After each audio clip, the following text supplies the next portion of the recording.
Shah James and jewellery থেকে আপনাদের সাথে রয়েছে আমি সুবর্ণ শাহ।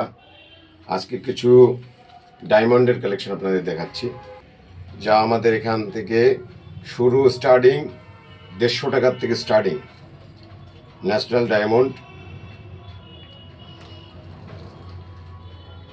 এবং জিএসআই কার্ড পেয়ে যাবেন আইজিআই রিপোর্টের ক্যারেট থেকে 1.5 ক্যারেট, 50 সেন্ট, 60 সেন্ট, 30 সেন্ট সব সাইজ পেয়ে যাবেন অ্যাভেলেবেল। অবশ্যই শাহ জেমস অ্যান্ড জুয়েলারি থেকে ভিজিট করুন এবং আপনাদের সাধ্যের মধ্যে আমাদের অ্যাভেলেবেল সব স্টোন রেডি পাবেন। এবং স্ক্রিনে দেওয়া নাম্বার আছে, যদি কারো করতে হয় হোয়াটসঅ্যাপে আপনারা বলবেন যে কার কীরকম লাগবে, বা চলে আসবেন সামনে, ভিজিট করবেন সামনাসামনি। এবং আমাদের ডায়মন্ডের উপরে যে কোনো স্টোনের উপরে আমাদের 30% ডিসকাউন্ট আছে।